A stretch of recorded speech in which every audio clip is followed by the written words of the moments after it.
Hey y'all, Dixon McFarland here. And for my little speech, I'm going to be showing y'all how to make deviled eggs.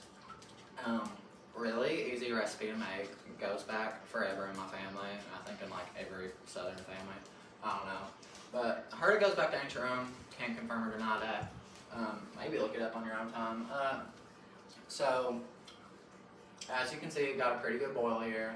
Already placed my eggs in because I had to do a retake of this, so that's cute. You always want like tongs or ladle or something, so you don't crack your eggs on the way down when you're putting them in the boiling water. So, okay, now that we got our eggs boiled, you want to put them in cold water so you don't burn up your hand and try to peel them. But then once that's done and you feel like you can confidently peel your eggs without getting third-degree burns, I'm going to show you a little life hack. So, to avoid just cracking apart the egg and risk splitting it or whatever, I was taught to get like a bit of water in a cup. A mason jar is preferable, but we ain't got them here right now. Well, let me pour some out. And you're going to want to put your hand over the cup and you're going to want to spin it like this. It looks stupid, but your shell should be loosened. I guess not right now. This is why mason jars are preferable. Plastic cups don't really work. But when that fails, I guess just crack it like that. And then want to put your peelings in a garbage can or whatever. Right now we got a plastic bag. You can see perfectly boiled egg. Wash that off and just put it in a bowl or plate for now. And I'll get to the other eggs later, but we'll get to the cutting. So you're going to want to cut down the middle of your egg, like so. And then, of course, you have a split boiled egg, and then let me go get a spoon. And you're going to get a spoon, and you're going to scoop the stuff out. This is a pretty big spoon, but it'll do the job. Quite nicely, maybe. And honestly, you don't have to. There's still going to be some boiled oak in there, but honestly, that's no big thing. If you don't like the yolk in there, you can just wash it out. But yeah. Once you get that yolk in there, I'll get to the other eggs later. You're gonna want to put some mayo, mustard, and preferably some salt, pepper, and sugar. You can cut it. Okay, so now you're gonna want to make your little deviled egg mix. I'm gonna show y'all another little life hack that I learned from, I think, my sister. I don't know. Could be the one who's recording this right now. So you're gonna want to put your boiled yolk in as much as you can, and this is where you're gonna mix all the stuff. So honestly, you can look up on a lot of websites and they'll tell you exact measurements, but when it comes to me, honestly, you just feel it out until you get what you think tastes good. So like some people like their deviled eggs a little more sweeter, some like them a little more tangier, and honestly, you just feel it out. So you want to put your mustard, mayo, bit of salt. Where'd the pepper go? Put your pepper in there, some of it. And then sugar, if you like sugar. I like sugar. I like my eggs sweeter.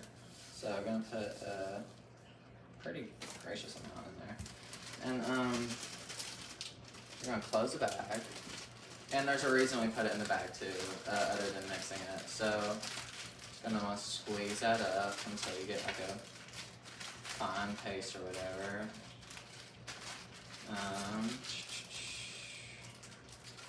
Yeah, you get the point. Some people like it chunky too, but if you don't like it chunky, I don't. You just keep squeezing away. Taste it occasionally. Like that could use a lot more mayo and a lot more sugar. Okay, and this is the purpose of the bag. You're gonna want to cut like a little slit in the like a bottom corner of the bag. And it's gonna be kind of used like a pastry thing, if you know what that is, I don't know. So you're gonna like squeeze it into the eggs, and it's gonna be like perfect. I'm so smart for this. It's a lot easier than scooping it in there with a spoon, like far easier. This will save you like minutes of work. And then get the last bit of it in this last egg, if I can. Hey, Loretta. There we go. And honestly, I didn't feel like cutting up pickles or olives today, so we're just gonna, Lordy, let me dry my hands with all this egg yolk. It's a bit messy out here. And can you get the cat to stop eating eggshells?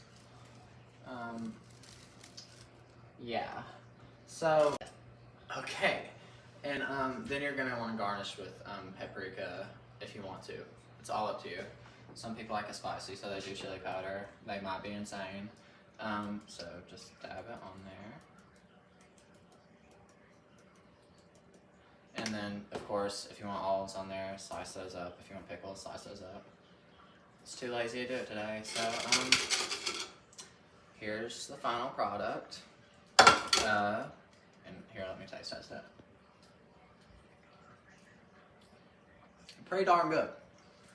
So, if you ever want an easy snack that feels like a big accomplishment at the end of the day, or if you have a family gathering and you don't want to be the one that cooks like a casserole, these are very good and easy to make. So, thank you very much.